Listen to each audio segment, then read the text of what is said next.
Bonjour à tous, mon nom est François Letarte et bienvenue sur ma chaîne JDR D30, une chaîne consacrée aux jeux de rôle sur table. Ma vie de rôliste, ça va être un bilan de la superbe journée de jeux de rôle que j'ai eu hier. Donc, ouais, c'est ça, je vais vous parler de ça, ce qui s'ajoute à ma série de vidéos sur le jeu de rôle avec les jeunes. Donc, je vais vous faire part de mes réflexions de ma journée d'hier. Donc, écoutez, moi j'ai l'impression que de plus en plus, j'ai comme saisi de quoi cette année. Avec mes réflexions du plus au début d'été, les différents problèmes avec les différents groupes que j'avais, les problématiques, les solutions, puis évidemment, il y a du monde qui ont commenté tout ça. Tout ça a fait en sorte que je me suis mis à réfléchir sur une nouvelle façon de faire. Ma dernière vidéo, traitant du sujet, je pense, parlant encore une fois que ça avait bien été, mais j'ai encore réussi à faire une super journée de jeu de rôle avec des jeunes. J'ai l'impression que là, je tiens de quoi, là? Je tiens un bon filon au niveau de la façon d'organiser une partie de jeu de rôle avec ces groupes d'âge-là.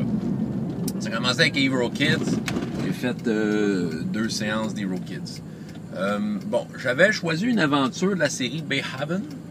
Okay, je sais que quelqu'un m'a expliqué comment il fallait que je le prononce, mais bon. Bayhaven. OK? Probablement l'aventure des Hero Kids que tu peux acheter qui est comme la moins développée. L'histoire n'est pas si bonne que ça. En gros, c'est parce que le contexte m'intéressait. Le contexte de départ m'intéressait. Des animaux de la forêt sont possédés. Les lapins tirent des rayons laser avec leurs yeux, puis les chevreuils crachent du feu. Bon. Ça, c'est à cause d'un portail qui s'est ouvert, puis que la mission, entre autres, c'est d'aller le fermer. C'est pas mal ça, l'histoire. Mais je trouvais que le contexte était intéressant, puis étant donné que là, j'essaie d'être, en essayant d'être de plus en plus à l'écoute des jeunes, je trouvais que pour moi, c'était l'aventure, je pouvais l'amener dans des directions intéressantes avec juste ce simple contexte-là. Donc, j'ai pas lu l'aventure dans son ensemble, puis toutes les rencontres. J'ai lu certaines grandes lignes, des bouts importants, le portail, comment ça marchait, c'était quoi la solution, puis les stats des animaux, tu sais. Il y a 3-4 maps de forêt dans le kit. Puis avec ça, on partait avec ça. Donc, ça, c'était ma préparation. OK? Ma fille était pour être là, pour les 2 aventures. Parce que, évidemment, j'amène ma fille à une activité, mais pour moi, c'est une solution de papa. Ça sauve une gardienne d'un avant-midi de temps. D'avoir ma fille pour les 2 séances. D'habitude, les enfants font une séance. Mais là, elle fait les 2 parce qu'elle est avec moi et qu'elle revient avec moi. Donc, il fallait que aussi je me prépare mentalement à faire quand même 2 aventures différentes. Mais à partir du même module. Je ne pouvais pas comme faire 2 aventures complètement différentes. C'est une question de gestion de temps. Fait que je partais du même module. J'avais fait l'expérience 1 ou 2 séances avant avec ma fille. Avec le même contexte, faire 2 aventures différentes, c'est-à-dire de faire une variation marquée, là. Puis ça avait très bien marché. Puis une autre fois d'avant avec ma fille, j'avais fait vraiment 2 fois la même aventure en l'avertissant, en disant hey, écoute, là, la deuxième, là, tu connais les trucs, tu les dis pas, là. Mais tu sais, c'était plus fort qu'elle. Je le sais ce qui est là, tu sais, puis c'est ça, elle se toulait un peu, elle volait un peu les punchs avant qu'il arrive. Fait que, tu sais, il fallait que je me creuse la tête pour faire 2 aventures différentes, mais avec la même racine, l'histoire des animaux possédés. Fait que ça a été un de mes défis. J'avais une bonne idée de la première aventure qui, sensiblement, suivait le scénario dans le module. C'est juste que dans l'aventure, entre autres, pour fermer le portail, ça prend un fil magique. Bon, l'aiguille magique, je vais vous expliquer comment ça s'est passé, mais le fil magique, il a fallu que j'invente une façon de faire ça. J'ai pensé à un ravin, un ravin avec une chute, un beau décor, puis c'est ça, puis qu'il y aurait une araignée. En fait, il faudrait prendre un fil de sa toile d'araignée, une araignée géante, puis ce serait ça le fil magique. Fait qu'évidemment, il y a une araignée qui protégerait sa toile. C'était ça, j'ai rajouté des enjeux qu'il n'y avait pas dans le module, mais c'était pas mal excitant. Bon, quand l'aventure a commencé, sais, le module prévoit que tu vas aller en ville, demander c'est quoi qui se passe. Mais en fait, c'est ça, j'ai plutôt laissé les enfants faire leur propre enquête, faire leur propre réflexion, puis à travers ça, les récompenser avec des indices. Puis les indices, en fait, menaient à la solution. Mais après ça, OK, vous savez quoi faire, comment vous allez le faire? Ben, ils ont décidé d'aller voir quand même le magicien au village. Donc, une belle scène avec le magicien improvisé, où est-ce qu'il leur a remis l'aiguille magique. Et il a dit, moi, j'ai pas le fil. Le fil, ben là, c'est ça, c'est la fameuse araignée. Il dit, il va falloir que vous alliez voir ça à l'araignée. Fait que la scène de l'araignée a été très épique. C'est pas du tout dans le module. Mais tu sais, c'était une mise en scène excitante. Tu sais, il y avait le ravin. Les enfants, c'était tous mis sur le bord du ravin pour essayer de trouver une façon d'aller descendre et aller chercher le fil sans se faire poigner par l'araignée, qui était aussi possédée, puis avec ses multiples yeux tirait des rayons. Écoute, il y avait plein d'enjeux. Il y avait la chute, il y avait tout ça. Puis, aussitôt qu'ils sont mis sur le bord, ben, j'ai fait apparaître des fameux chevreuils qui crachent du feu, puis qui ont foncé dans les enfants pour les pitcher dans le ravin. Écoute, il y en a 3 qui sont tombés dans le ravin, ou 2. Mais tu sais, c'était comme de voir de quelle façon vous vous tenez quand vous tombez. Tu sais, celle qui jouait, une qui jouait là, comme l'espèce de réponse, tu sais, la princesse réponse, avec ses cheveux, essayait de retenir l'autre. Mais celle qui tombait, elle contrôlait la nature, elle demandait à des racines de la retenir. L'autre, c'était la sorcière de l'eau, puis ça tombe. Écoute, c'était un adon, mais elle tombait là où il y avait la chute se vidait. Fait qu'elle disait, je peux contrôler l'eau pour qu'il martienne. Tu sais, tout le monde amenait ses idées pour se sortir de cette situation-là. Aller chercher le fil, l'araignée qui grimpait, qui tirait des rayons. Écoute, j'ai vraiment une scène épique, le fun, tu sais. Les enfants étaient excités au bout. Puis la scène finale, t'es à peu près comme dans le livre, sauf que, tu sais, c'est ça qui arrive. Avec Hero Kids, là, je m'amuse beaucoup à créer des jeux dans le jeu. Le jeu m'incite à faire ça. Les enfants aiment ça. C'est genre, tu crées comme des défis. Tu sais, vous avez besoin de pogner tant de fois 6 sur tant de dés, puis c'est ça, puis chacun il va de sa façon. Chacun m'explique comment il participe au défi, tu sais, puis c'est là que les idées folles sortent, mais après ça, je leur dis, OK, parfait, là, tu fais ça, tu prends tant de dés, tout ça, puis tu sais, ça fait des belles descriptions. On se les imagine bien. Pour fermer le portail, ben, j'ai comme décidé d'un genre de défi à faire. Puis, tu sais, tous les tours que le portail n'était pas fermé, mais il y avait des animaux qui se rajoutaient, qui augmentaient le danger et la tension, tu sais. Parce qu'évidemment, il était pour être mal pris si tous des animaux arrivaient, tu sais. Les animaux possédés. Première aventure réussie. Deuxième aventure, OK, j'avais une tablette 7, soit dit en passant. J'ouvre une parenthèse. Les dernières fois, j'avais fait l'expérience des compagnons animaux, qui est une extension d'Hero Kids, que chaque aventurier peut avoir un compagnon animal. Okay? J'aime le principe des compagnons animaux, j'aime la façon que c'est géré dans Hero Kids, mais tu sais, je l'ai fait avec des tablets assez grosses, des tablettes 6, des tablettes 7, puis tu sais, écoute, ça fait comme 14 héros sur le plateau, d'une certaine façon. C'est beaucoup trop. Tu sais, le principe des compagnons animaux marche, mais avec des plus petits groupes. Tu sais, déjà, c'est une table de 4 joueurs, puis ils ont chacun un compagnon animal, ça fait 8 bonhommes sur la plate. C'est beaucoup trop. Donc, c'est ça. J'ai comme mis ça de côté. Ma fille était bien déçue parce qu'elle aimait bien ses fées, parce qu'il y a des fées dans les compagnons animaux. Puis, non, c'est ça, j'ai dit non, ça fait trop de monde. Là. Puis, en fait, c'est ça, ce pas en arrière-là, je pense qu'il était bénéfique. Ça coulait bien, l'aventure. On savait où mettre la tête. Donc, les compagnons animaux à la bibliothèque, ça dépend. T'sais. Si je vois que j'ai juste une table de 2-3 joueurs, je vais peut-être me le permettre. Mais sauf que là, ces temps-ci, je me claque des tables de 7. Fait que 7 enfants, ouais. Pas de compagnons animaux dans ce temps-là. OK, deuxième aventure, ben là, ma fille est encore là, comme j'ai dit. Fait que là, il a fallu que je trouve une twist. Mais tu sais, j'y ai pensé. Entre les deux aventures, j'avais une demi-heure. Je me suis mis à réfléchir à ça, tu sais, comment je pourrais faire ça. Puis j'ai trouvé une solution, en fait. Tu sais, je me suis dit, il reste des animaux possédés qui se promènent dans la forêt. Il faut faire le ménage de la forêt. Sauf qu'il y a un dragon caché d'une caverne qui va se faire déranger par ces animaux-là et qui sera à son tour possédé. Fait que, tu sais, je trouvais que c'était intéressant comme défi. Fait que ça a commencé direct avec une grosse bataille contre des animaux. Ils suivent les traces, ils font le ménage assez facilement. Mais ils suivent les traces des animaux qui les mènent à la montagne interdite. Là, j'ai sorti un nom de fly, mais ça prenait un nom. C'est un nom significatif.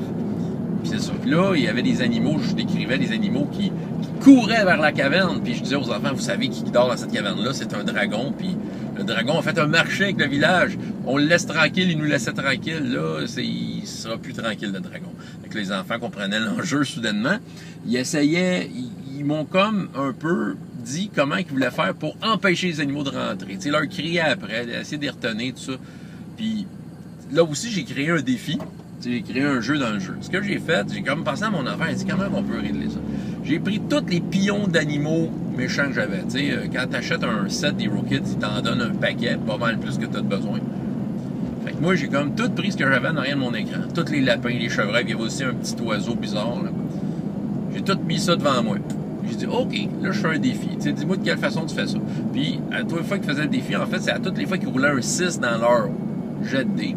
Ils pouvaient décider d'un animal qu'ils enlevaient. Fait que ça, c'était pas pire. Eux autres étaient capables d'évaluer les dangers qui s'en venaient. C'était le fun. Ils me décrivaient de quelle façon ils faisaient ça. Puis là, à ce moment-là, c'est ça, j'enlevais des animaux. Fait que là, à un moment donné, il restait un certain nombre d'animaux. Je les ai pris, voici, tout ça rentre dans la caverne. Là, je les ai recachés en arrière de mon écran. Là, pour la caverne, là, je m'étais dit, ben non, c'est ben trop le fun, on a trop de fun. Fait que là, j'avais sous la main les plans de caverne de l'aventure du Minotaure, que c'est comme un peu, tu sais, c'est modulable, là, tu peux comme placer ça un peu n'importe comment, puis créer ton propre labyrinthe. Fait que, tu sais, à partir de ça, je me suis mis à faire un parcours. Fait que là, il décidait d'aller à droite, à gauche pour trouver le dragon, essayer d'arrêter le problème avant qu'il survienne. C'est ça, puis à travers ça, il rencontrait quelques-uns de ces animaux-là, puis fait que je retirais les animaux qui restaient à mesure qu'ils se battaient contre. Puis finalement, le dragon était possédé, évidemment, ça prend un punch dramatique. Il y avait des yeux, ses yeux, c'était comme les portails, c'est ça que je décrivais. Fait que c'est comme le portail s'était réouvert à travers le dragon. Puis là, c'est ça. Fait que là, c'était de se battre contre le dragon. Mais là, il essayait toutes sortes de plans. Écoute, la sorcière, celle qui faisait la sorcière de l'eau, pitchait de l'eau dans les cavernes pour faire en sorte que son feu soit moins fort. Le mage de la tempête avec ses éclairs, il tirait dans les flaques d'eau pour électrocuter le dragon. Tu sais, écoute, c'était épique. Puis tout ça, c'est parce que, tu sais, j'encourage les enfants à laisser aller leur folie. Puis je crée des petits challenges à droite et à gauche pour augmenter les enjeux. Pas juste que ce soit des rencontres avec des combats. Parce que, tu sais, quand tu lis un module des Hero Kids, OK, les combats, correct, le système de combat est développé, c'est comme n'importe quel jeu de rôle, mais tout le reste, c'est un petit peu... c'est pas développé. Tu sais, c'est comme, s'ils rentrent dans cette pièce et qu'ils font un test d'intelligence de 5, ils découvrent que... C'est plate. C'est plate. Ça prend un défi, ça prend, tu sais, faut qu'ils cherchent un peu avec leur tête, tu sais, faut qu'ils se débrouillent. Tu sais, j'essaie de mettre le player skill, la bonne vieille façon, comme en 1974 dans Hero Kids, puis ça marche, parce que les enfants, ils se creusent la tête. Good! Fait que ça a super bien été, j'étais bien content. Tranchons et Tracons l'après-midi. C'était la suite d'un module, le module d'un one-page dungeon, qu'on n'avait pas fini. Il rentrait dans le donjon. Il manquait des joueurs. Et quelle heure? J'ai le temps de vous raconter ça. Il manquait des joueurs. Fait que là, écoute, j'ai réfléchi à quelque chose. Bon, Tranchons et Tracons. Bon. Un des deux joueurs, ça donne de même. C'est vraiment une coïncidence. Mais la dernière fois, c'était comme un peu séparé du groupe. Il s'était fait capturer, c'était pas clair. Ça finit comme un peu, justement, le punch de la fin, c'était comme, il se faisait... Il tombait évanoui ou quelque chose de même, mais c'était magique. T'sais, il y avait quelque chose qui faisait en sorte que il se faisait prendre par quelqu'un ou quelque chose. Probablement que s'il aurait été là, j'aurais joué ses scènes à lui par rapport à ce qui lui arrivait. Mais là, c'était facile d'expliquer que, ah, OK, il est pas là. Il s'est fait enlever, tu sais. Bon, fait que ça réglait le problème. Mais il y avait le problème de l'autre joueur, que, tu sais, on venait de finir une scène d'action, il y a ces joueurs-là. Fait que, tu sais, toujours le problème de dire, le joueur est pas là, qu'est-ce qu'on fait avec son personnage, tu sais? Là, tu sais, quelqu'un d'autre prend sa feuille, qui est une bonne solution. Y a-tu, comment je pourrais dire? Il disparaît-tu, tu sais?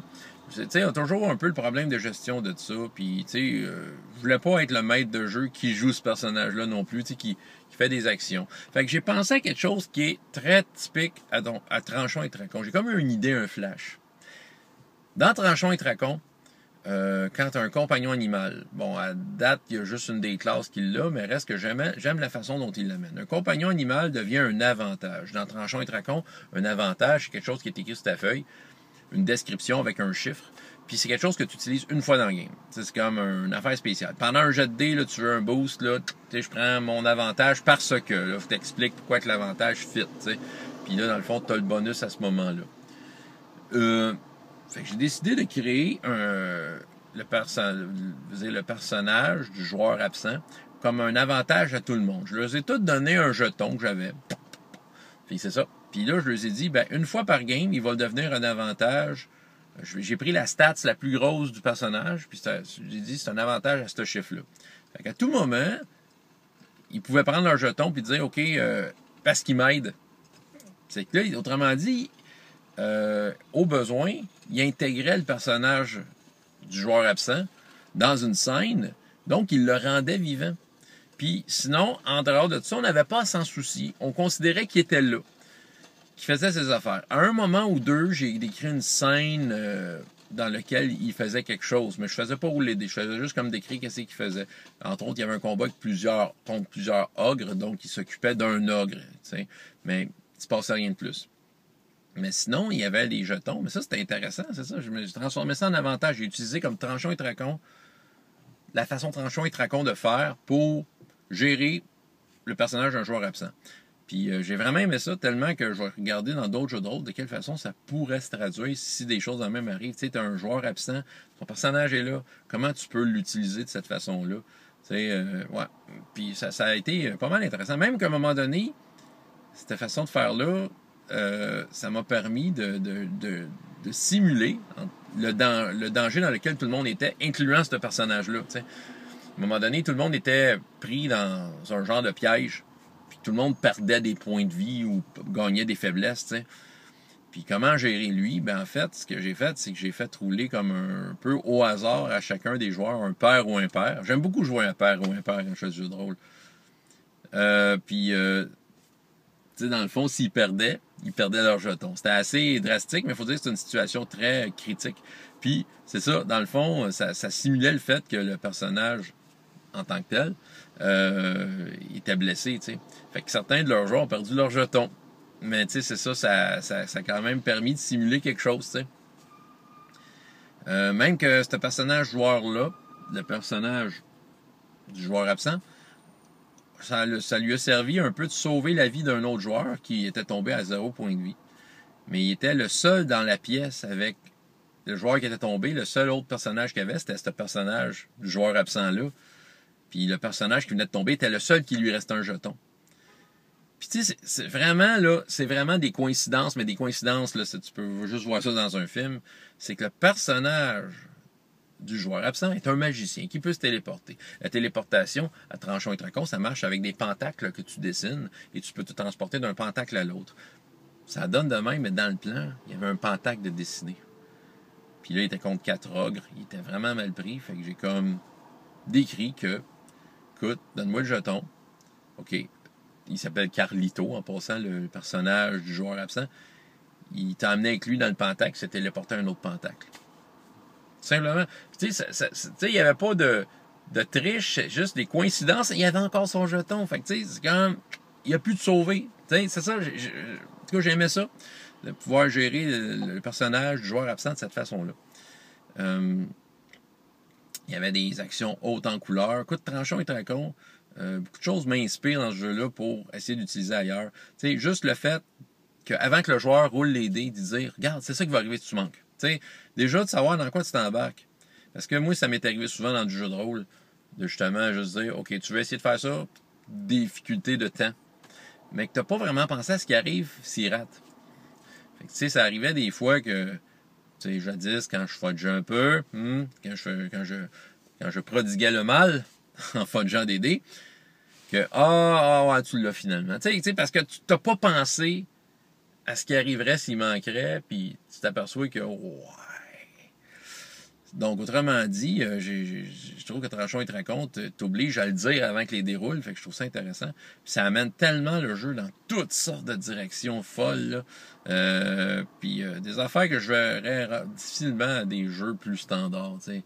Mais ça se ramène à des jeux plus standards, justement, ces façons de faire-là. C'est juste une façon de faire, tu sais. Puis, encore une fois, j'ai eu un bel exemple de ça. Bon, étant donné qu'il manquait 2 joueurs, ça facilitait le travail. Et juste 4 joueurs, ça travaille mieux. Fait qu'il y avait une bonne collaboration entre les joueurs, un bon travail d'équipe. Les joueurs se sont séparés à un moment donné. Puis, c'est ça. Qu'est-ce que je pourrais dire? Écoute, One Page Dungeon, c'est le fun de travailler avec ça, premièrement, parce que, tu sais, j'ai pu comme remplir des pièces avec des affaires un peu... Tu sais, j'improvisais, je disais, ça prend ça, là. Puis, tu sais, ça rajoutait à la tension, ça rajoutait au challenge. C'était des rencontres avec des personnages non-joueurs, des affaires de même, tu sais. En tout cas, c'était le fun. Je dirais, peut-être le seul problème que j'ai vu, le seul bémol que j'ai vu à Tranchon et Tracon, c'était la joueuse travaillait fort avec son personnage pour faire des affaires hautes, les déroulait pas pour elle, puis les circonstances dépassaient un peu sa capacité. Parce qu'il y avait des affaires spéciales qu'elle pouvait faire selon certaines conditions, puis ça donnait de même, mais l'aventure offrait pas les bonnes conditions. Puis tu sais, quand je regarde à ça, j'aurais peut-être dû y penser pour essayer d'y offrir certaines scènes dans lesquelles elle aurait pu briller avec ses avantages qu'elle avait. Malgré tout, elle a travaillé fort. Mais son personnage est comme pseudo-mort.